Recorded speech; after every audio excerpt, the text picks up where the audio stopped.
Mr. Tom Seba here to give us a nice update on the Arkansas Valley Conduit, to which we had myself, Mr. Seba, Mrs. Harris, and Mr. Velasquez attend the meeting, as well as Chairman Gary Cranston for the Utility Board last week, and we learned a lot of new things, which Mr. Seba will share with not just the rest of council, but with you as well.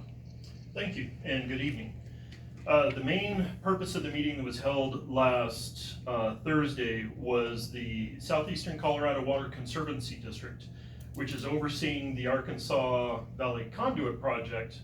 In conjunction with the Bureau of Reclamation, did a cost update of the Arkansas Valley Conduit project. First time they've done it in some years. And as we all know, the costs of things since 2019, when it was really last put together, or the costs that they have been operating on, have gone up exponentially. And of course, that has also affected the AVC. In 2019, they were expecting and had hoped a projected cost for the project, say that 5 times real fast, was between 564 and 610 million. As of this recosting project, that now stands at 1.3 billion, that's billion with a B, plus an additional 75 million, which is what they refer to as the Southeastern sub-project. And that is what their current estimated cost is for all the connection lines that would go from the main trunk line down to all the different customers. Participation still stands at their claim of 39 participants. It used to be 40. One dropped out some years ago. I have a feeling in some discussions with a few other participants that 39 is a reasonably shaky number, but that's not for me to speak to. That will be for those other entities to speak to for themselves.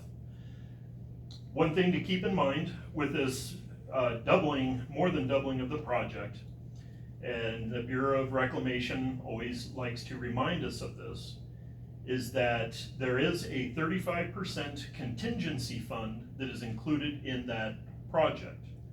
35% of 1.375 billion is roughly 455 million. Out of that, also any project of this nature that benefits particular entities must have their own section of repayment. And that repayment is also 35%. So for the sake of argument, if this project costs that full 1.3 plus billion dollars, then the repayment that would be owed by the Southeastern Conservancy District, and by extension all of us participants, would also be 455 million.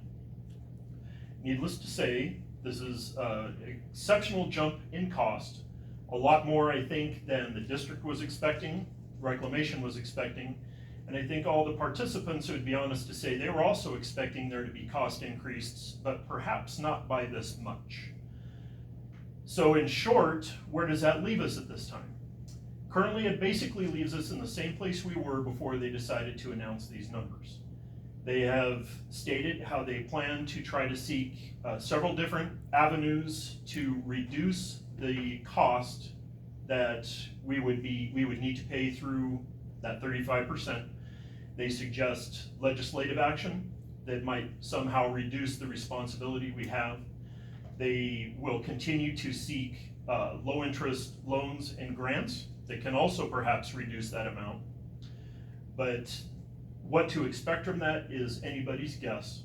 We know how federal funding, and by extension the large amount of grants that come from state and federal funding, is kind of at the whim of who is in charge. It depends what direction the wind is blowing, and it depends how much has been specifically allocated for the project. Current amount of low interest loans and grants from the state of Colorado towards this project equals 120 million, where it is $90 million in low interest loans and $30 million in grants. Okay? Math, yep. So there's of course, a very large gap in where that is. It's a large gap that they're going to strive to try to reduce. One thing that is also pretty beneficial to La Hunt at this point is starting today, we had received a $300,000 grant for emerging contaminants.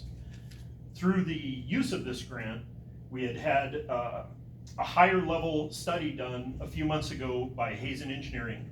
We can now utilize this grant to bring that into a much closer scope, to where we can do a lot closer testing, a lot closer research to find what additional treatment methods La Junta might need to take care of the water quality issues that we have, both on drinking water side and wastewater side. That would bring up a more accurate cost of what those remedies would be.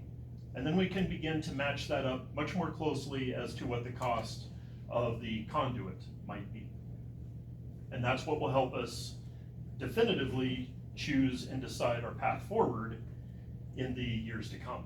Needless to say, regardless of which path it is, it will be expensive, but we will find the least expensive but most beneficial route for our consumers and citizens. Thank you, Tom. I think that was a great report. I will just add on a little bit to that report is, you know, we were kind of fearing for a while that we were going to get hit at any moment with make a decision. That is not being asked of us at any time currently or into the near future. It doesn't seem like they are going to ask anyone for a decision anytime soon, whether you're in or out. So we will work with Tom and the utility board and other groups to see what La Junta's path forward will be. But that is the current update on the Arkansas Valley Conduit. So thank you for that report. Yes, sir. Patience is the key. Thank you very much. Thanks, Tom.